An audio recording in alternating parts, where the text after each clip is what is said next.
My favorite. Harap.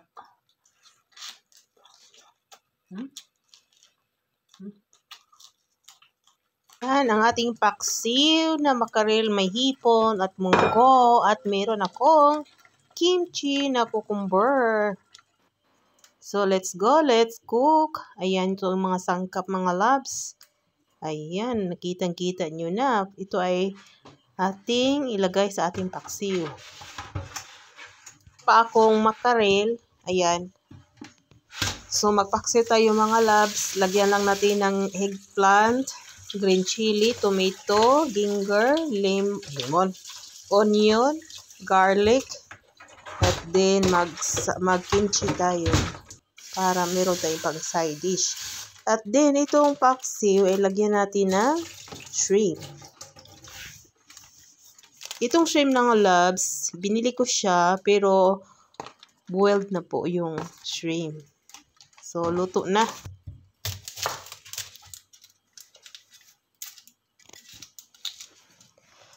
Masarap talagang kumain ng paksiw mga loves. Ito talaga yung pinakamadaling lutuin. At then magluto din tayo ng munggo. Dahil masarap ang munggo na may spinach. Dahil may paksiw tayo. Sarap ng isda na may gulay, sabaw. At then magawa din tayo ng salad o kimchi. So, ganito lang kanipis yung paghiwa ng ating ricados para sa ating paksiw. Ilang talong. Ang eggplant dito mga loves, sobrang laki. Parang 2 eggplant na sa Pinas. Sarap talaga pag may eggplant ang paksiw. Lalo na pag mayroong okra. Pero hirap dito makabili ng okra. Punta ka pa sa Asian shop. Di mahal ang okra. Mga 7 pesos. How much yun? Mga 3.99 o 4 euro. Itong eggplant, sometimes magmura din sa supermarket sa Germany. Puti na lang dito, may eggplant sila.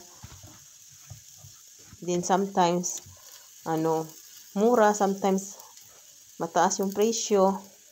Nakabili ako ng 4 na eggplant. Mga lang yun. Magkano ba yun? Mga 3 euro plus. Basta mura na yun. Kasi sometimes, yung isang eggplant nasa mga 2 euro. So, nilagay ko na yung mackerel fish. First, inuna ko yung eggplant, then mackerel fish, ginger, garlic, minced onion. So, ganito ako mag-layer ng aking paksiw, then tomatoes. Wala akong malaking tomatoes, mayroon akong cherry tomatoes. At then, salt. Then, maglagay rin tayo ng pepper powder or black pepper powder. Ang ating green chili. Sarap din may chili talaga. Yung anghang. Pero masarap na to. Ito lang yung mas mura ngayon eh. Then yung boiled shrimp. Sarap to mga loves. Sarap ng paksiw pag hinaluan nyo ng hipon. Then mga 1/4 na vinegar. Ayun. Yung vinegar ko may chili. Ayan, sarap. Sarap may sitcharon to. Then naglagay ako ng soy sauce. Nasa mga 2 kutsara. Then itong sunflower oil. Or raps oil. So, mga lang. 1 to 2 tablespoon. Then, naglagay ako ng water. 2 o 3 1/4. Ang ginamit ko nga cup is 1/4. So, ngayon, dito naman tayo sa ating salad, sa ating kimchi. So, carrots, cucumber. Yung iba, pag mag-kimchi ng cucumber, kinuha nila yung liso. Diba? Pero sa akin, hindi ko na tinatapon yung seeds. Sinali ko na yung seeds.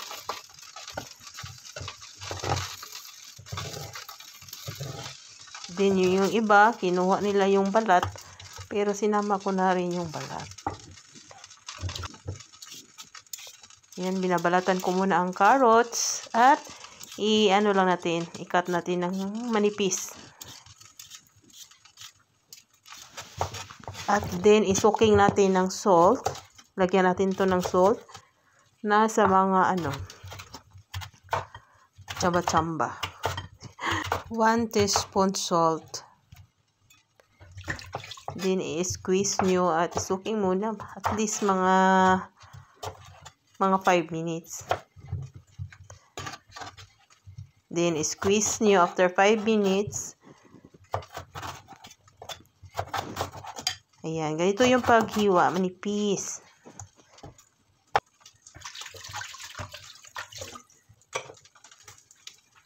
Ayan, ilagay ko ng asin. Mga 1 teaspoon lang pala ng salt. At inilipat ko dahil ang liit ng bowl. So, ganito lang para maano talaga yung mag-soaking yung salt. Mag-absorb. So, prepare naman natin yung pangsahog ng ating kimchi.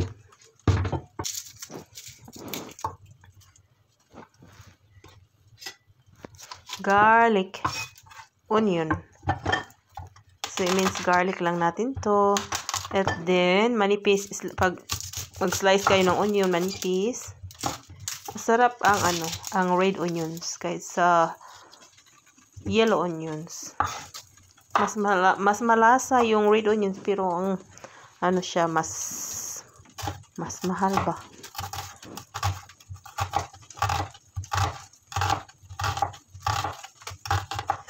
Pag andito na kayo sa oras na to at hindi pa kayo nag-subscribe dyan, don't forget to subscribe my channel, Cook and Mukbang at Trina's Diary. Subscribe, like, comments, and share. Follow for more. At huwag niyong kalimutan, ipindot o i-click yung notification bell button para updated kayo sa aking channel. Now, magawa tayo ng sauce para sa ating kimchi. So, maglagay lang ako ng coconut oil, then minced onions, garlic, mikos. Yan, then maglagay din tayo nito ng 1 tablespoon sesame oil. Then, 1 tablespoon soy sauce. Ayan. Kung wala kayong chili, yan po ang ilagay niyo. 1 spoon. Para manghang talaga. Masarap talaga ang kimchi pag manghang. Pwede din kayo maglagay ng totoo. Yung chiling labuyo, yung sariwa. Pero dito ang mahirap dito hanapin yung mga ganyan. So, hindi tayo makabili dito chili powder, cayenne powder, or ganito, chili paste. So, naglagay na ako. Then, pwede kayo hindi maglagay ng sugar. Kung mayroon kayong honey, lagay lang kayo ng 1 to 2 tablespoon honey. Sumikos-mikos. Ganyan lang po. At then, ihalo na natin to sa ating cucumber. Ayan, luto ng ating paksiw. So, naglagay lang ako ng onions at ginger sa ating munggo. Then, mamaya maglagay tayo ng spinach. So, here, yan, ready na yung ating garlic at onion, red onion. So, inhalo-halo ko ng mga loves. Ayun, kasi ilagay natin yung sauce. At, Nilipat ko naman sa malaking bowl. At nilagay ko na yung sauce ng ating kimchi. Sa ating cucumber kimchi. So, mikos-mikos. Mag-add lang tayo mga 2 tablespoon o 2 spoon vinegar. Ayan. Para maglonglas talaga at least mga 1 week. Then, sesame seeds. Para crunchy-crunchy. Sarap kainin ng ating. Ito na yung finished products ng ating kimchi. Cucumber kimchi. Then, yung munggo natin. Naglagay pala ako dyan ng lemongrass. Yan. Matigas kasi. So, ayun. Spinach. Then, salt and pepper. At yung Knorr powder. Kung wala kayong magic sarp, pwede naman yung Knorr powder. Ayan. Para masarap talaga yung ating sabaw. Binisayang luto ng munggo. Kaya may kamunggay, spinach na lang. So, luto na yun, loves. Mga loves, ka-cravings. Ang paksiw natin, luto na rin. Ready na rin ang ating kimchi. Kain na tayo. Gutom na ako, mga loves. Let's eat. Look at that. Ang sarap na. Kain, mukbang. Hello, mga loves, mga unta. Luto na dyan itong pagkaon. So, let's pray. Amen. Gutom na gid kayo. Ano kagutom na? Ang kita. Ayan.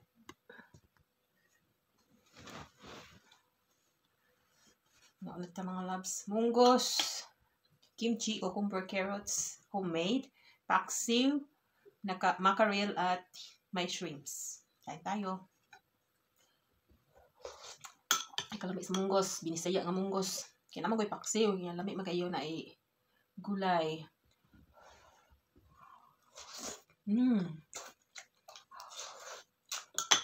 Lamig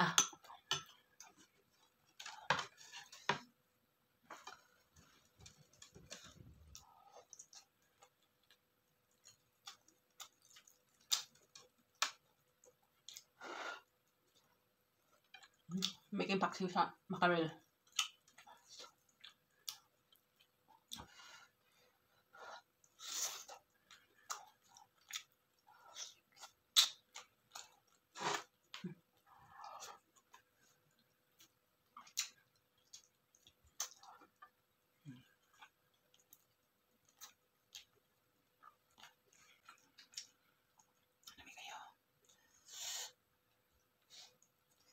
Lamig kay bahog. Hindi mga Bisaya, hilig kayo mga sabaw. Hilig sa kuog ka ng seafoods, of course.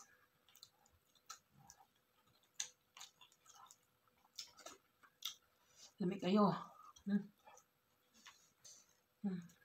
Sili.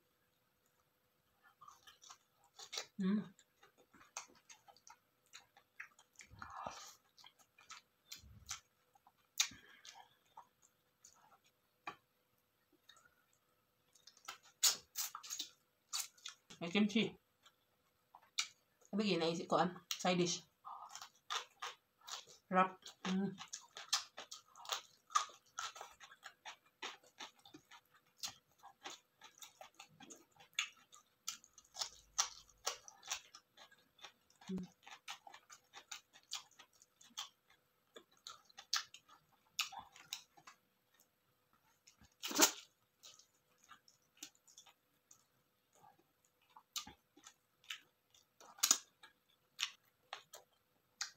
May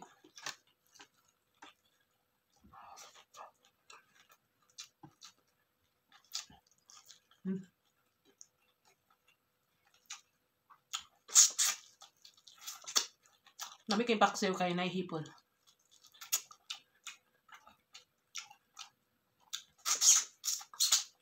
Nagutom kayo kay gikan sa work.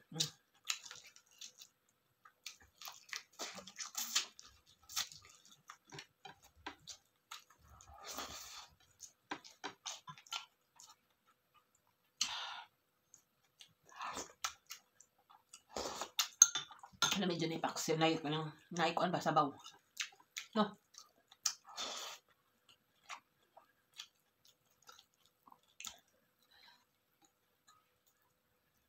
Nga simple ra kay ko pagkaon diri siguro na ako sa gawas. Mas pilion ako nani nga pagkaon.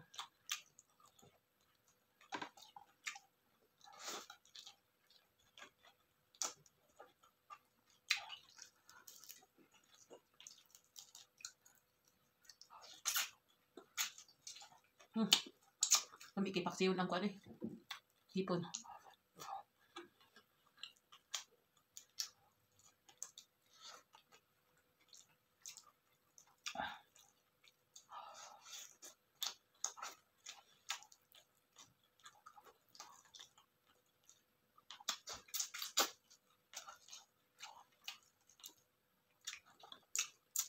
Pinisit butangan ko pasaya lang kuan.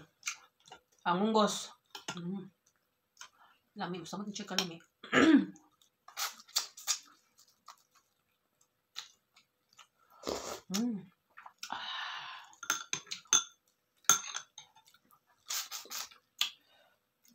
Ano lami na isoy salad.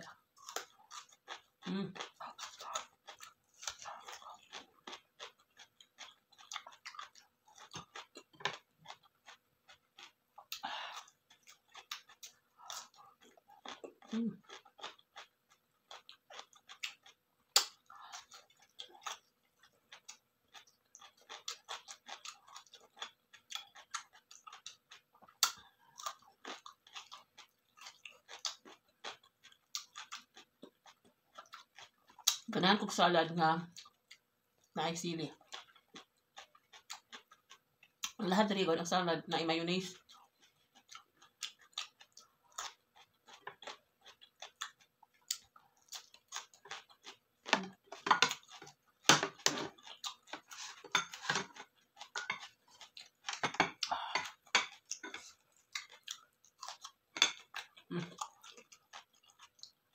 Crunchy.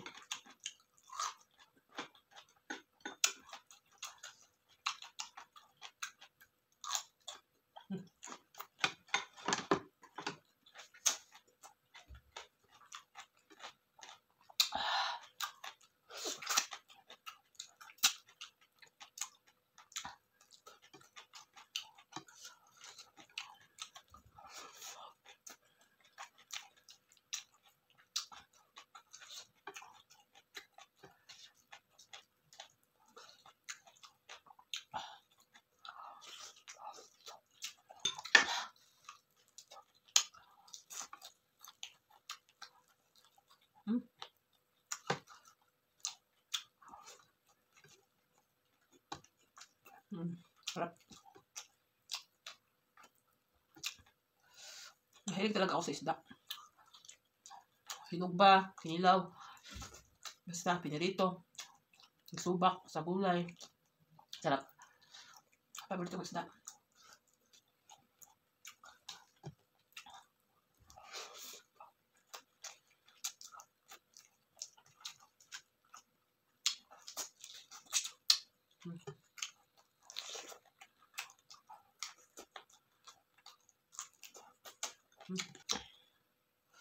Ay, kapit-lapit ni.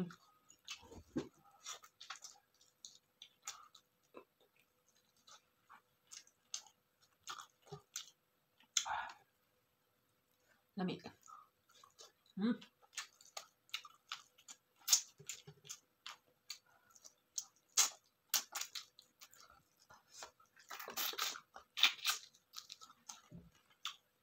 Talong, ayan. Sarap ng talong.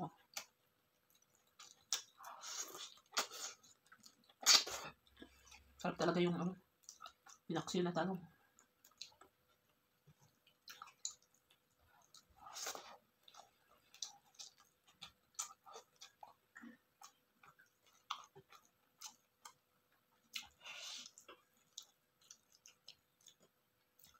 Dito, pag bumili ka ng isda, talagang frozen siya.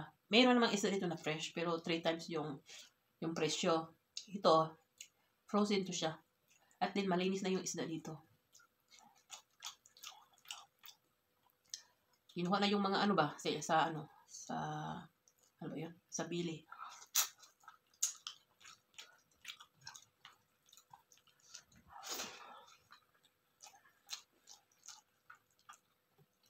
Sarap nito.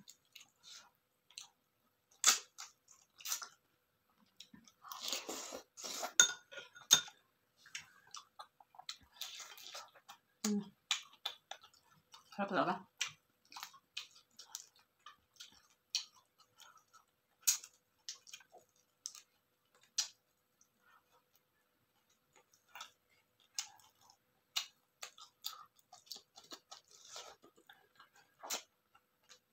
So, hindi pa nag-thumbs up dyan, nag-subscribe. Huwag niyong kalimutan mag-subscribe, like, comments, and share.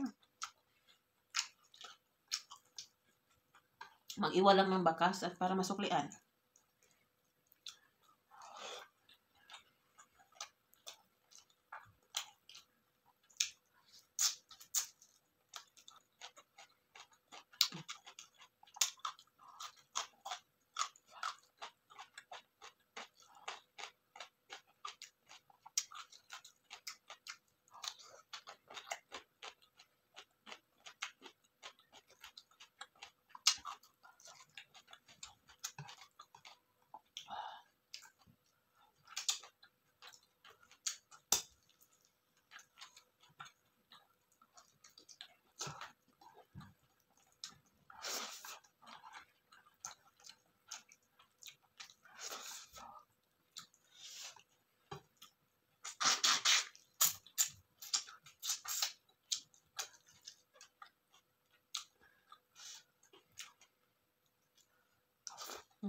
Sarap ng bili.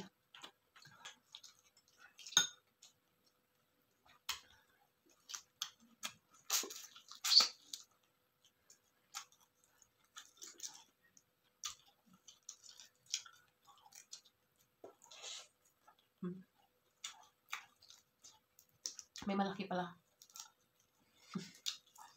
Hipon.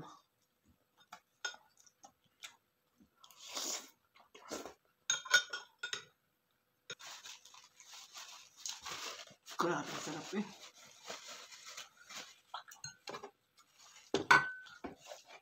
Cranberry na lang. Naubusan ako ng tubig. Ito yung ano gusto ko na sarap.